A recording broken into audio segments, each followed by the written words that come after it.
பார்க்குறாரு. அப்போ காவேரி வந்து இந்த மாதிரி நீங்கள் பண்ணிட்டு இருந்தது சரியில்லை, முதல்ல இங்கேருந்து கிளம்புங்க அப்படின்னு சொல்கிறாங்க. அதை கேட்டுட்டு வந்து விஜய் வந்து நான் கிளம்ப மாட்டேன், உன்னை பார்த்துட்டு இருக்கிறதுக்காக மட்டும்தான் நான் இங்கே இருக்கேன் காவேரி, அதனால இங்கே தான் இருப்பேன், யார் சொன்னால் நான் கிளம்ப மாட்டேன், உன்னை பார்த்துட்டே இருக்கணும், அதுக்காவது எனக்கு பர்மிஷன் கொடு காவேரி அப்படின்னு சொல்கிறாரு. அது வேறு வழி இல்லாமல் காவேரி அங்கேருந்து கிளம்புறாங்க. அடுத்து வந்து காவேரி வந்து விஜய் வந்து நடந்துக்கின விஷயம், விஜய் வந்து அவங்களுக்காக ஏங்கிறது எல்லாத்தையும் நினச்சி நைட்டில் வந்து பார்க்குறாங்க. பார்த்துட்டு வந்து காவேரிக்கு வந்து தூக்கமே வரல. அப்படியே வந்து தன்னையே மறக்கிறாங்க காவேரி. ஒரு நிமிஷம் வந்து விஜய் பக்கத்தில் இருக்க மாதிரியும் அவங்கக்கிட்ட வந்து நெருக்கமாக இருக்க மாதிரியும் காவேரிக்கு தோணுது. அப்படியே வந்து என்ன பண்ணுறாங்க, விஜய் பார்க்கணும்னு தோணுது அவங்களுக்கு. இதெல்லாம் தப்பு இல்லையா, அம்மாவுக்கு நான் சத்தியம் பண்ணி கொடுத்துருக்கேன், அதை மீறக்கூடாது, ஆனால் அவருக்கு தெரியாமல் நான் பார்க்கலாம்ல அப்படின்னு சொல்லிட்டு யோசிச்சுட்டு என்ன பண்ணுறாங்க, காவேரி வந்து யாருக்கும் தெரியாமல் நைட்டில் எழுந்து போகிறாங்க. போயிட்டு வந்து வெளியே வந்து கதவை திறந்துருக்கு. போய் பொறுமையாக வந்து போய் பார்க்குறாங்க, விஜயோட வீட்டு கதவை திறந்துருக்கு. ஏன் இவர் கதவை திறந்து வச்சுட்டு என்ன பண்ணுறாரு அப்படின்னு சொல்லிட்டு யோசிச்சுட்டே வந்து போகிறாங்க. பார்த்தா வந்து விஜய் வந்து அந்த சைடாக நிற்கிறாரு. ஒன்றும் புரியல, விஜய் எதுக்கு அங்கே நிற்கிறாரு, நைட்டில் போய்ட்டு நைட்டு கூட தூங்க மாட்டேங்கிறாரு இவர் அப்படின்னு சொல்லிட்டு எட்டி பார்க்குறாங்க. பார்த்தா விட போகிறாங்க. நம்ம விஜய் வந்து தாங்கி பிடிக்கிறாரு. விஜயும் காவேரி ஒருத்தர் தண்ணி அறியாமல் அப்படியே பார்த்துக்கிறாங்க. விஜயோட கை வந்து காவேரியோட இடுப்பு அணைச்சிருக்கிறதால காவேரி கையை எடுத்து விடுறாங்க. ஏன் இப்படிலாம் பண்ணுறீங்க அப்படின்றாங்க. நான் என்ன பண்ணேன், நீ வந்து விழ போன தாங்கி பிடிச்சி அவ்வளோதான், ஏன் நைட்டு தூக்கம் வரலையா உனக்கு அப்படின்னா, அதெல்லாம் ஒன்றும் இல்லையே, நான் சும்மா காற்று வாங்க வந்தேன், நைட்டில் இந்த நேரத்தையும் காற்று வாங்க வந்தேன், நான் அதை நம்பணும் அப்படின்றாரு. என்னை பார்க்க தானே வந்து அப்படின்னோடனே, நான் ஏன் உங்களை இந்த டைமுக்கு பார்க்க வரேன், நான்லாம் அதெல்லாம் ஒன்றும் பார்க்க வரல அப்படின்றாங்க.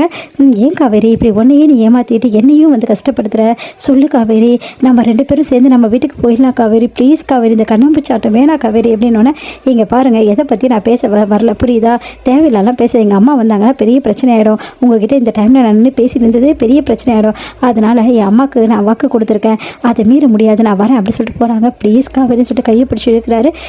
கையை விடுங்க விஜய் ப்ளீஸ், உங்களுக்கு கெஞ்சி கேட்குறேன் அப்படின்னு சொல்லிட்டு போகிறாங்க. இங்கே வந்து காவேரி உள்ளே போகும்போது கரெக்டாக அவங்க அம்மாவை பார்த்துடுறாங்க.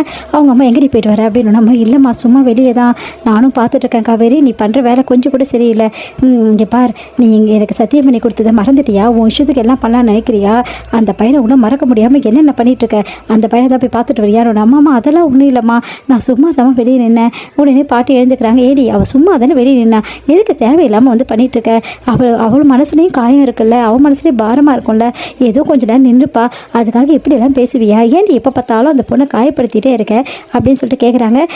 அத்தை எல்லாத்துக்கும் வந்து அதுங்க அத்தை, நைட் நேரத்தில் இந்த டைமில் வெளியே போயிட்டு வந்தால் என்ன நினைக்கிறது அப்படின்னோடனே, இங்கே பாருமா நான் சும்மா தாம்மா நின்னேன், இதுக்கப்புறம் போதுமாமா அப்படின்னு சொல்லிட்டு போய் படுக்கிறாங்க.